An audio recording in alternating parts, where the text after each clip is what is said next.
အားလုံးပဲမင်္ဂလာပါကျမဝိုင်းမို့ပါဒီနေ့ကျမပြောချင်တဲ့အကြောင်းအရာလေးကတော့လောကရန်ကိုဘယ်လိုအောင်မြင်စွာကြောဖြတ်ရမလဲဆိုတာကိုကျမရဲ့ဘဝအတွေ့အကြုံအချို့အကွေတချို့နဲ့တူပြန်ပြီးတော့ပြောပြပေးမှာဖြစ်ပါတယ်ကျမဆိုလို့ရှိရင်စင်ကူမလှုပ်ထားဆိုလို့ရှိရင်လည်းနှစ်တည်းအကြိုက်လောက်ကြတယ်ပေါ့နော်အဲ့လိုနှစ်တည်းအကြိုက်လောက်တဲ့အထဲမှာဆိုလို့ရှိရင်လူမှုရေးနဲ့ပတ်သက်လို့ကြုံတွေ့ရတဲ့လောကရန်နေမိသားစုနဲ့ပတ်သက်လို့ကြုံတွေ့ရတဲ့လောကရန်နေဒီတထွေတွေနဲ့ပတ်သက်လို့ကြုံတွေ့ရတဲ့လောကရန်နေတငယ်ချင်းတွေနဲ့ပတ်သက်လို့ကြုံတွေ့ရတဲ့လောကရန်နေများစွာရှိတာပေါ့နော်အဲ့လိုရှိတဲ့အချိန်မှာကိုဘလိုမျိုးရိုင်းလဲမသွားအောင်ဒီတိုင်းလမ်းမှန်ပေါ်တက်ပြန်ရှောင်းနိုင်အောင်ဘလိုမျိုးထိန်းချောင်းခဲ့လဲဆိုလို့ရှိရင်မိဘနဲ့ပတ်သက်တာကိုအရင်စပြောရမယ်ဆိုရင်မိဘနဲ့ပတ်သက်လို့စင်ကိုဆလာတဲ့ကစိုးရင်စိတ်များစွာနဲ့လာခဲ့တာပါအဲ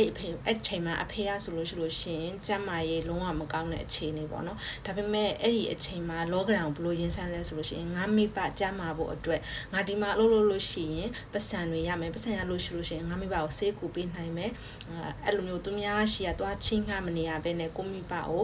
ဆေးကူပေးနိုင်မယ်ဆိုတော့အဲ့ဒီစိတ်ကိုပြောင်းပြီးတော့ခွန်အားအဖြစ်ယူလိုက်ပြီးတော့လောကရန်ကိုပထမဆုံးကြောဖြတ်ကြတယ်ပထမဆုံးမိသားစုနဲ့ခွဲခွာနေရတဲ့အခါမှာစင်ကူမာနေတဲ့အခါမှာအဲ့လိုအထီးကျန်တာတို့အဲ့လိုမျိုးခံစားရတဲ့အချိန်တွေမှာဆိုလို့ရှိရင်လည်းသူငယ်ချင်းတွေနဲ့စကားပြောတ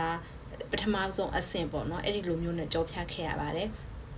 ဒါပေမဲ့သူငယ်ချင်းတို့ချစ်သူတို့ဆိုတာကိုယ့်ဘဝထဲမှာအမြဲတမ်းကြီးရှိနေနိုင်တဲ့သူတွေမဟုတ်ပါဘူးအကြောင်းမျိုးကြောင့်ခွဲခွာရတဲ့အကြောင်းမျိုးကြောင့်ကွဲကွာကြတဲ့အခါမှာကိုအားကိုရပါတယ်အဲ့လိုမျိုးကိုအားကိုတဲ့အခါမှာဘယ်လိုကြောဖြတ်ရလဲဆိုတာကိုကျွန်မ sharing လုပ်ပေးချင်တာပါအဲ့လိုမျိုးဖြစ်လာတဲ့အချိန်မှာကိုတကယ်အားကိုတာကိုမဟုတ်ဖ ೇನೆ သူငယ်ချင်းဖြစ်နေမယ်ချစ်သူဖြစ်နေမယ်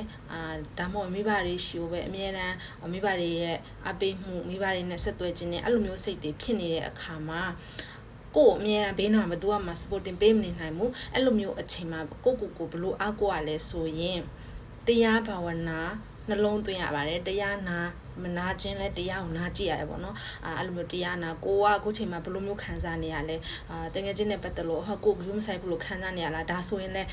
ဒီ YouTube မှာဖြစ်ဖြစ်တရားတွေဒီသစ္စာပါရမီ software မှာဖြစ်ဖြစ်တရားတွေရှိရပေါ့နော်အပေါင်းတင်ငယ်ချင်းမိတ်ဆွေဆိုင်ရာတရားတွေပြီးကြလို့ရှိရင်ဒီလိုမျိုးအသက်ကွဲတယ်ဆိုတဲ့အသက်ကွဲတာကိုကုစားနိုင်တဲ့တရားတွေဒီလိုမိဘနဲ့ပတ်သက်လို့စိုးရင်ပူပန်တာတွေဆိုလို့ရှိရင်ကျမဆိုလို့ရှိရင်ဘလိုမျိုးတွေစိုးရင်ပူပန်လဲအရင်တော့ဆိုအရန်စိုးရင်စိတ်ကြီးတယ်ငါမိဘတွေများငါဒီမှာနေတော့ဆုံးသွားရင်ငါမိဘတွေများအဲ့လိုမျိုးချွတ်ချော်သွားရင်အဲ့လိုမျိုးတွေတွေးခဲ့မိရပေါ့နော်ဒါပေမဲ့အဲ့လိုမျိုးတွေးတဲ့အချိန်မှာတရားတွေကကိုယ်လမ်းမှန်ပြတယ်ပေါ့နော်။တရားတွေကဘယ်လိုလမ်းမှန်ပြလဲတကယ်များဖြစ်ခဲ့ရင်လည်းကိုတယောက်တည်းမဟုတ်ဘူး။ကိုဘာမှလူတွေအများကြီးရှိတယ်။တန်မောင်များစွာသောလူတွေတိုင်းမှာစုံညီသောမိဘတွေရှိနေနိုင်တာလည်းရှိတယ်လို့ဒီလိုပဲအကြောင်းအရာမျိုးကြောင့်ဒီလိုမျိုးဖြစ်သွားတဲ့သူတွေလည်းအများကြီးရှိတယ်အဲ့ဒီအချိန်မှာကိုကကြိုတင်းပြီးတော့ဒီတရားလေးကိုနားတဲ့ခါမှာကြိုတင်းမကြုံတွေ့ရပါပဲကြိုတင်းခံစားပြီးတော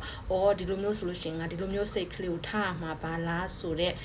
အကြောင်းအရာတွေကိုဒီတရားတွေတည်းရပဲရှားဖြေတွေ့ရှိတယ်အဲ့လိုပဲကျမအိမ်မှာအငယ်မောင်လေးတယောက်ရှိတယ်သူနဲ့ပတ်သက်လို့စိတ်တဘောထားခြင်းနဲ့မတူတဲ့အချိန်မှာစိတ်ခံစားချက်တွေအဲ့လိုမျိုးမကောင်းဘူးပေါ့နော်ခံစားချက်တွေကိုအတွက်မကောင်းတာတွေဖြစ်လာတဲ့အခါမှာဆိုလို့ရှိရင်လည်းတစိရှိရင်တချို့သူတွေပေါ့နော်တစိရှိလို့ရှင်မိသားစုအရေးပဲဖြစ်ဖြစ်မိဘအရေးပဲဖြစ်ဖြစ်ဒီလိုမှနှမအရေးပဲဖြစ်ဖြစ်ဒီချစ်သူရေးသားရေးပဲဖြစ်ဖြစ်တငယ်ချင်းတွေပဲဖြစ်ဖြစ်အစင်မပြေတာတွေအလုံးကိုဒီ social media မှာတင်းပြီးတော့သူများတွေကိုပါအပူတွေကူးဆက်အောင်အဲ့လိုမျိုးပြန်ပြီး sharing လုပ်တတ်ကြတယ်ပေါ့နော်ဒါပေမဲ့အရင်တော့ငယ်ရွယ်တဲ့စိတ်နဲ့မသိခင်တော့ကတော့လောက်ကောင်းလောက်ခေမိပါလိမ့်မယ်ဒါပေမဲ့အဲ့လိုတရားတွေနားလာတဲ့အခါမှာအများကြီးရင်းကျက်လာတဲ့သူမဟုတ်ရင်တောင်မှပဲကိုကတိလာတဲ့အခါကျလဲကြာဒါတွေကိုဘလို့ control လုပ်ကြမလဲဆိုတဲ့ဥစ္စာကိုတရားတွေကနေပေးတယ်ဒီလိုမျိုးစာအုပ်တွေဖတ်တယ်ဆိုလို့ရှိရင်ကိုနဲ့ဒီချိန်မှာခန်းစားနေရတာကိုအထီးကျန်နေလဲခန်းစားရတယ်ဆိုလို့ရှိရင်ငါတို့ငါရှိတယ်ဆိုတဲ့စာအုပ်မျိုးဖတ်လိုက်မယ်ပြကြလို့ရှိရင်စာအုပ်တွေအများကြီးရှိရပါတော့အဲ့လိုမျိုးကိုယ်စိတ်ခွန်အားပေးမဲ့စာအုပ်တွေကိုဒီအချစ်ဝတ္ထုတို့ဘာလို့မဟုတ်ဖ ೇನೆ စိတ်ခွန်အားပေးမဲ့ကိုလက်တလောခန်းစားနေရတဲ့ခန်းစားချက်နဲ့ညီးမြတဲ့စာအုပ်တော်ကိုဖတ်လိုက်တယ်ဆိုလို့ရှိရင်လေအချိန်မရဘူးဆိုလို့ရှိရင်လေဒီ YouTube မှာ audio book တွေရှိတယ်အဲ့ဒီ audio book တွေကိုနားထောင်လို့ရှိရင်လေဒီကိုအတွက်ခန်းစားနေရတဲ့လက်တလောခန်းစားချက်တွေမှန်ကန်တဲ့ဆုံးဖြတ်ချက်တွေကိုပေးနိုင်တယ် ဒီလောကရန်ကိုအောင်မြင်စွာကြောဖြတ်သွားနိုင်တယ်အဲ့ဒီစာအုပ်တွေကနေပြီးတော့အောင်မြင်စွာကြောဖြတ်နိုင်တယ်အဲ့လိုပဲတရားတွေထဲကနေဆိုပြီးလဲအောင်မြင်စွာ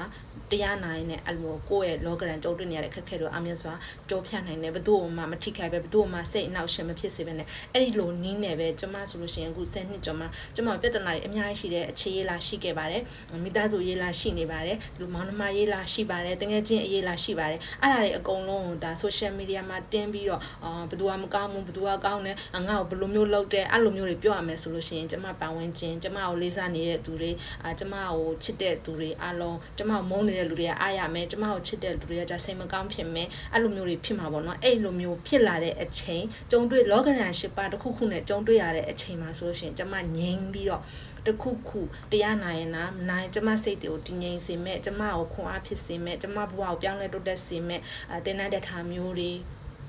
တရားနာတာမျိုးတွေစာအုပ်တွေကိုရွေးချယ်ဖတ်တာမျိုးတွေအဲ့လိုမျိုးတွေလုံရင်းနဲ့ဘဝကိုရင်ဆိုင်ပါတယ်လောကရန်ကိုကြောဖြတ်ပါတယ်အဲ့လိုမျိုးနဲ့ပဲတစင်းချင်းတစင်းကြောဖြတ်လာရင်လည်းတည်ငြိမ်တဖြည်းဖြည်းနဲ့ဘဝကိုရင်ကျက်အောင်ဖြတ်တန်းပြီးတော့လောကရန်တွေကိုလည်းကြောဖြတ်သွားလို့ရပါတယ်ဆိုတာကိုကျမသိတဲ့ဘုဒ္ဓတာလေးနဲ့ပြန်ပြီးတော့ပြောတတ်တယ်လို့ sharing လုပ်ခြင်းဖြစ်ပါတယ်တကယ်လို့များအမှားယွင်းတစုံတရာပါခဲ့ရင်လည်းခွင့်လို့ပေးပါတကယ်လို့ဒီဗီဒီယိုကြိုက်နေတဲ့တဲ့ဆိုရင်လည်း like and share လုပ်ပေးလို့ရပါတယ်နောက်ဗီဒီယိုမှာထပ်ပြီးတော့တွေ့မယ်နော်ကျေးဇူးများတင်ပါတယ် see you